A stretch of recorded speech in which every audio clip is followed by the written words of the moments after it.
Hey, Lazy TV, I know that you didn't ask me to do this, but I went ahead and downloaded Solomon and just wanted to look at a couple of things very quick. I'm going to put it in your hands. This is going to be fun, but I want to show you a couple things real quick with it. Okay, I was just doing the preliminary checking that I do because I know now that they just start right off the bat. Not even, it starts right off and it maintains a tight pattern. So I look up Solomon. And that's 7 times. And you know what? That's right up front, which is interesting to me. I'm going to come down here to go to the next word. Kiss. There's another one. Going with my nouns and verbs here. 3. Okay, so this just, I was sitting there going, really? That's bizarre because right up front you got a 7 and a 3. That's like the beginning of the 7-3 grid.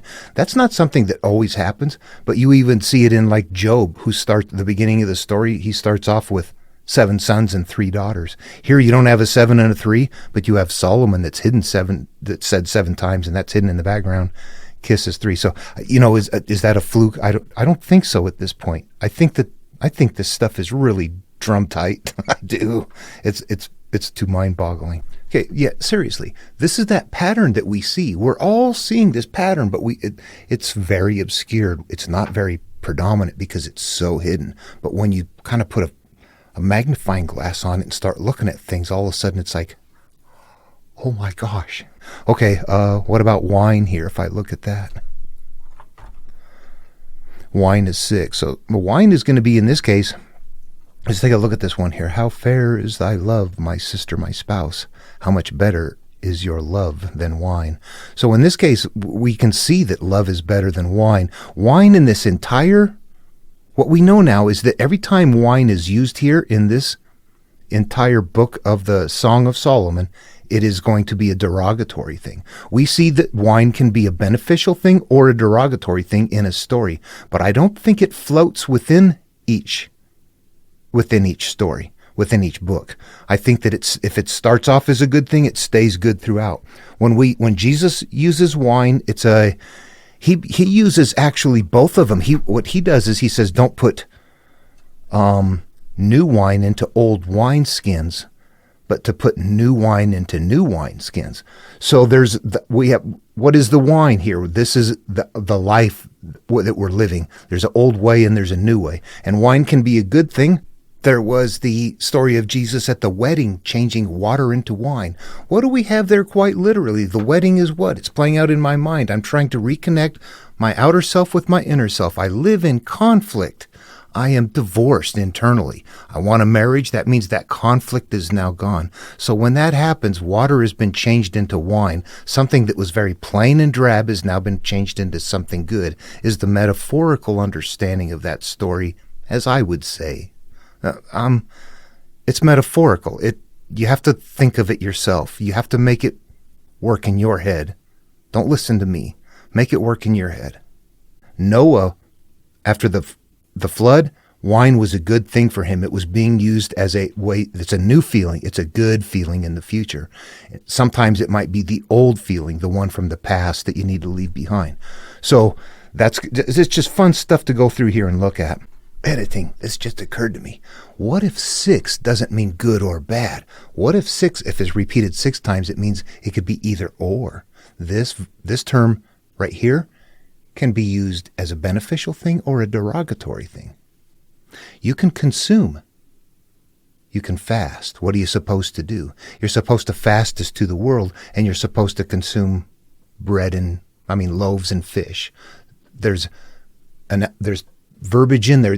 You're supposed to take in mentally the proper stuff and don't take in mentally the bad stuff. We become products of what we get into. So go where you want to become a product of and be that. And we become those things. When we get caught up in other things, we become that. So maybe 6 means that this term is, I get the image of a reversible lane. And that's why it's been so nebulous to me. It's like I can't tell one way or the other what it's doing. That's it. It's doing exactly, okay. Something else to think about. Oh, I was going to tell you too that there's when you use this one, There's 2 times 3 score was used. I put 60 in there. And then 1 time 4 score was used. Yeah, it's in there somewhere. And so I just changed those to 60 and 80. You will find in the NRSV, those have been changed to 60 and 80. They do not say 3 score and 4 score. So you have to watch the King James Version for that kind of stuff. And it's weird when you think about it. We're doing very literal searches here. If those were both in our mind, I mean, what would if we were very comfortable with those terms, and we had them memorized, it wouldn't be much different than somebody saying, "Hey man, I'm going to take off in my car," or "Hey man, I'm going to take off in my vehicle." You wouldn't think of any difference there. So if somebody says 60, or if somebody says, 3 score, 4 score, 5 score, whatever, as 30, 60, 80, its score is 20. So, how many, whatever. Anyway, it was an archaic term. So it would have made perfect mental sense to somebody, but it doesn't make sense in our searches because it's too literal. And then after all of that, I don't know what the numbers in here mean anyway. I'm going to leave it all up to you. It's a fun thing.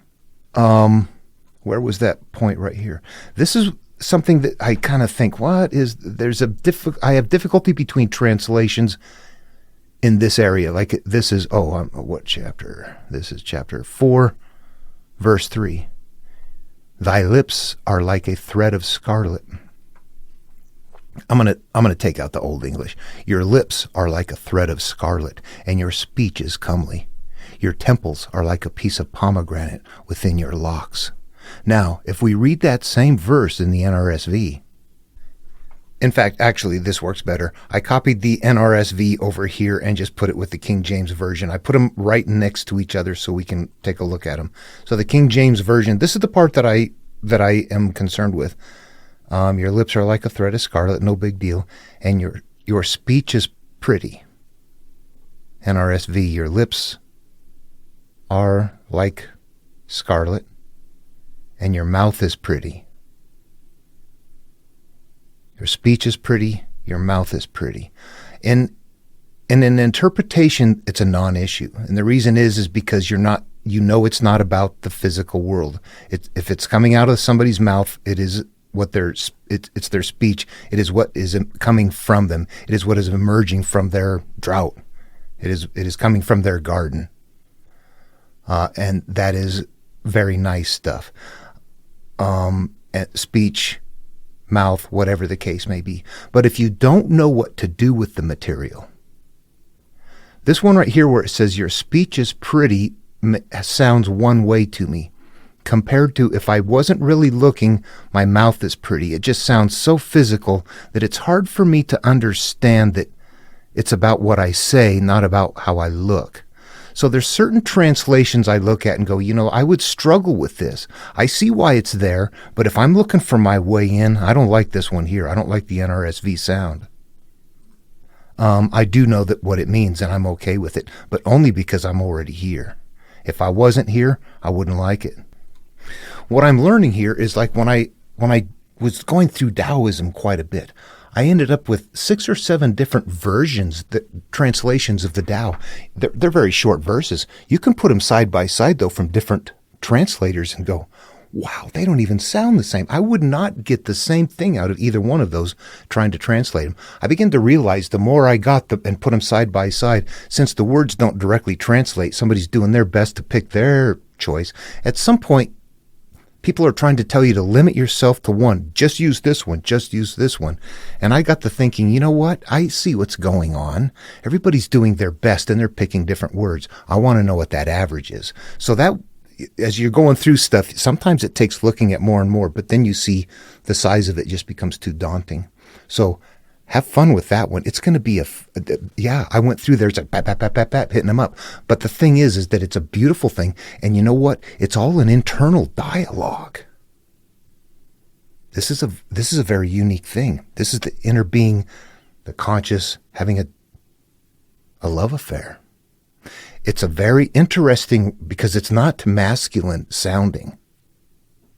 It's not really tough, aggressive, like so-and-so, right just before God as the adventure begins. It's not like that at all. So it's It's quite a bit different style. Anyway, have fun with it. I just wanted to show you that. Take care.